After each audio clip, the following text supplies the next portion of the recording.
பிரியமானவர்களே, இயேசு கிறிஸ்துவின் நாமத்தில் உங்களை நான் வாழ்த்துகிறேன். நீங்கள் ஆசீர்வதிக்கப்பட்டவங்க. ஆண்டவர் தினந்தோறும் உங்களோடு பேசுறாருல, அப்ப அது ஆசீர்வாதம் தானே. இயேசு உங்களை ரொம்ப நேசிக்கிறார். அதனால தான் அவங்க மேல அக்கறையாயிருந்து உங்களோட பேசிக்கொண்டே இருக்கிறார். ஒவ்வொரு நாளும் அவருடைய வார்த்தையின் மூலமாய் தேற்றுகிறார், வழி நடத்துகிறார், பலப்படுத்துகிறார். இன்றைக்கு ஆண்டவர் என்ன சொல்றார் தெரியுமா? எரேமியா 30:19 ஆண்டவர் சொல்லுகிறார், நான் அவர்களை வருத்திக்க பண்ணுவேன், அவர்கள் குறுகி போவதில்லை. உங்களுக்கு தான் சொல்றார், நான் உங்களை வருத்திக்க பண்ணுவேன், நீங்கள் குறுகி போவதில்லை. அப்படின்னா நான் பெருக பண்ணுவேன் அப்படின்னு சொல்றார். ஆண்டவருடைய விருப்பமே அதுதான். நான் உன்னை ஆசீர்வதித்து பெருகவே பெருக பண்ணுவேன். நீங்க என்ன செய்தாலும் அதை வருத்திக்க பண்ணுவது, அதான் ஆண்டவருடைய விருப்பம். நீங்க விவசாயம் செய்றீங்கன்னு வைங்க, அதுல விளைச்சலை வருத்திக்க பண்ணுவார், பெருக பண்ணுவார். நீங்க ஒரு வியாபாரம் பண்ணீங்கன்னு வைங்க, வியாபாரத்துல வருஷந்தோறும் இதே தான் இல்லை, பெருக பண்ணுவார். அது பெருகி கொண்டே இருக்கும், லாபம் பெருகி கொண்டே இருக்கும். அப்படிதான் வேலை செய்றீங்கன்னு வைங்க, வேலையில உயர்வு, ஒரு பெருக்கத்தை ஆண்டவர் தந்து கொண்டே இருப்பார். படிக்கிறீங்கன்னு வைங்களேன், உங்களுடைய ஞானத்தை பெருக பண்ணி நல்ல மார்க் எடுக்க சாதிக்கிறவங்களா கர்த்தர் மாற்றுவார். ஊழியம் செய்றீங்கன்னு வைங்க, ஊழியத்தை ஆண்டவர் பெருக பண்ணி ஆத்துமாக்களை பெருக பண்ணுவார். வருத்திக்க பண்ணுவேன் அப்படின்னு ஆண்டவர் சொல்றார். அதான் ஆண்டவருக்கு பிரியம். நீங்க விசுவாசிக்கிறீங்களா? நிறைய பேர் அப்படி இல்லை, இது போதும் அப்படின்னு ஸ்டாப் பண்றதுனாலதான் அதுக்கு மேல ஆண்டவர் நீ விசுவாசித்தபடி உனக்கு ஆக கடவுதுன்னு சொல்லிடுறார்.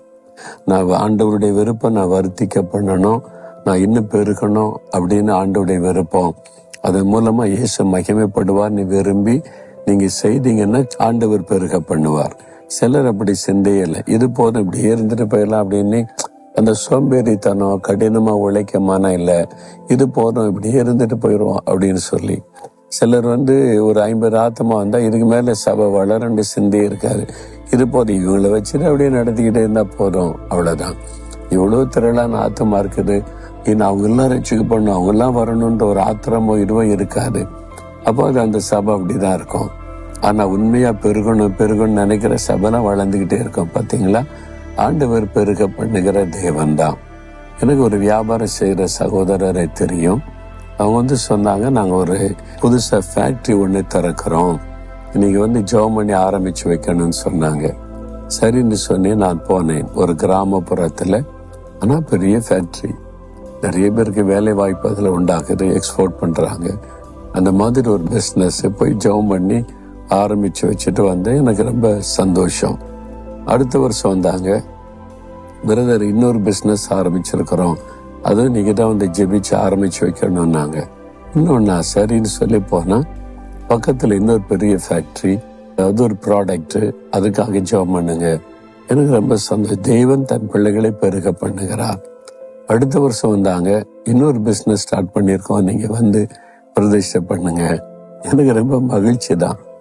போய் பார்த்தா நிறைய பேருக்கு வேலை வாய்ப்பு கொடுக்கறாங்க, அந்த மக்களுக்கு இயேசுவின் அன்பை வெளிப்படுத்துறாங்க, அநேகருக்கு ஆசீர்வாதமாக இவங்க மாறிட்டாங்க. பெருக பெருக பெருக மற்றவங்களுக்கு ஆசீர்வாதமா நம்ம மாறுவோம்.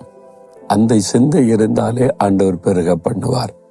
ஏன் உங்களை பெருக பண்ணணும்னு ஆண்டவர் கேட்பார்.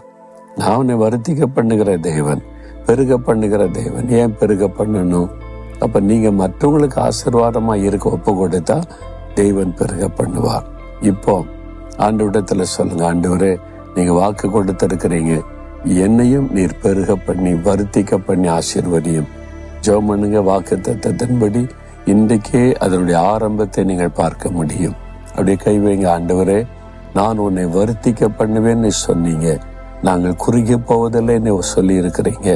நான் குறுகி போக மாட்டேன், நான் பெருகுவேன். எங்களை பெருக பண்ணுவீர், ஆசீர்வாதத்தை பெருக பண்ணுவீர். நாங்கள் விசுவாசிக்கிறோம், நான் விசுவாசிக்கிறேன். இயேசுவின் நாமத்தில் ஆமேன், ஆமேன்.